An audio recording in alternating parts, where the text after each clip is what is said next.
Hi, welcome to Chandra's Kitchen. இன்னைக்கு நம்ம நிகழ்ச்சியில 10 நாள் வரைக்கும் கெடாம இருக்கிற தக்காளி சட்னி எப்படி செய்யறதுன்னு பார்க்கலாம். இதுவரைக்கும் சந்திராஸ் கிச்சனை சப்ஸ்கிரைப் செய்யாதவர்கள் ரெட் கலர் சப்ஸ்கிரைப் பட்டனை பிரஸ் பண்ணி சப்ஸ்கிரைப் பண்ணிக்கோங்க. கூடவே பக்கத்தில் இருக்கிற பெல் பட்டனை பிரஸ் பண்ணுங்க. எங்களுடைய அப்டேட்ஸ் உடனுக்குடன் உங்களை வந்து சேரும். மேலும் மற்ற வீடியோக்களை பார்க்க மெனுவில் உள்ள வீடியோ பட்டனை பிரஸ் பண்ணுங்க. இந்த தக்காளி சட்னி பார்த்திங்கன்னா எங்கள் பாட்டி எங்களுக்கு அடிக்கடிக்கு செஞ்சு கொடுப்பாங்க. நாங்கள் ஏதாவது வெளியூருக்குலாம் போகிற மாதிரி இருந்துச்சுன்னா இந்த தக்காளி சட்னியை கொடுத்து அனுப்புவாங்க. அது வந்து பார்த்திங்கன்னா 10 நாள் வரைக்கும் அப்படியே இருக்கும், கெடவே கெடாது. இது வந்து ஈரம் படாமல் வச்சுருந்தோம்னா ரொம்ப நல்லாயிருக்கும். இந்த தக்காளி சட்னி செய்ய தேவையான பொருட்கள் என்னென்னு பார்க்கலாம். தக்காளி, காஞ்ச மிளகா, பூண்டு, புளி, உப்பு, மிளகாய்த்தூள், கடுகுளுந்து, மஞ்சள் தூள், பெருங்காயத்தூள், எண்ணெய். முதல்ல ஒரு பாத்திரத்தில் தண்ணி ஊற்றி தக்காளியை போட்டு வேக வச்சுக்கலாம். இப்போ நம்ம இந்த மாதிரி வேக வைக்கும் போது பார்த்திங்கன்னா தக்காளியோட தோல் நம்ம எடுக்கிறதுக்கு ஈஸியாக இருக்கும். ஏன்னா நம்ம இதில் வந்து தக்காளியோட தோலை எடுத்துகிட்டு தான் யூஸ் பண்ண போகிறோம். இப்போ கொதிக்க ஆரம்பிச்சிடுச்சு. இப்போ நம்ம வந்து தக்காளியும் வெந்திருக்கு. இதை நம்ம எடுத்து வடிகட்டிடலாம். இப்போ வந்து நம்ம வடிகட்டியாச்சு. இது கொஞ்சம் ஆறுனதும் இந்த தக்காளி தோல் எடுக்கிறதுக்கு ஈஸியாக வந்துடும். இந்த மாதிரி எல்லா தோலையும் நம்ம எடுத்துடலாம்.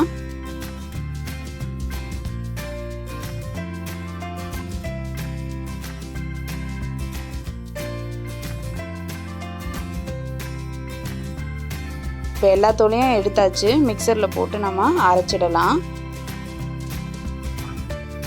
இந்த மாதிரி ஜூஸாக அரைச்சி எடுத்துக்கோங்க. கடாய் வச்சு ஒரு 3 ஸ்பூன் நல்லெண்ணெய் ஊற்றிக்கோங்க.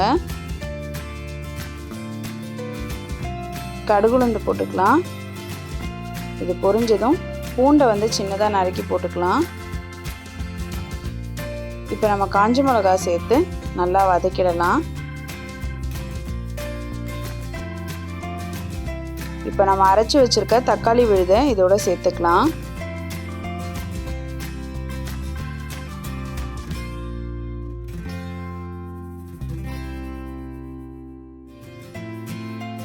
இப்போ இதை நல்லா கலந்து விட்டுருங்க.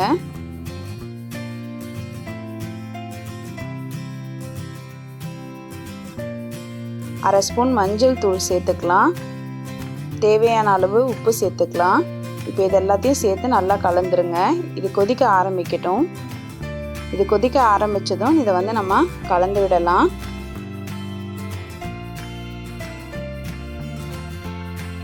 இப்போ 1.5 ஸ்பூன் புளிக்கரைச்சல் சேர்த்துடலாம். 2 ஸ்பூன் மிளகாய் தூள் சேர்த்துடலாம். இதை நல்லா கலந்து விட்டுருங்க. இதில் வந்து நீங்கள் ஒரு சின்ன துண்டு வெல்லம் கூட ஆட் பண்ணலாம், நல்லாயிருக்கும்.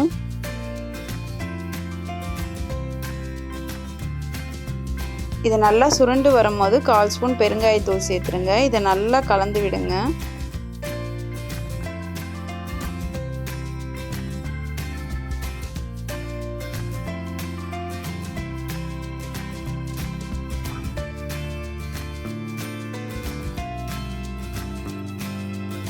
இப்போ இது நல்லா சுருண்டு வந்துருச்சு. இதிலேருந்து எண்ணெயும் நல்லா பிரிஞ்சிடுச்சு. இப்போ நம்மளுடைய தக்காளி சட்னி ரெடி ஆகிடுச்சு. நீங்களும் இதை உங்கள் வீட்டில் ட்ரை பண்ணி பாருங்கள். உங்களோட ஃபீட்பேக்கை எங்களுக்கு சொல்லுங்கள். மேலும் இது போன்ற சுவாரஸ்யமான தகவல்களை அறிந்து கொள்ள எங்கள் சந்திராஸ் கிச்சனை சப்ஸ்கிரைப் செய்யுங்கள். உங்களுடைய கமெண்ட் பாக்ஸில் போடுங்க. லைக் அண்ட் ஷேர் பண்ணுங்கள்.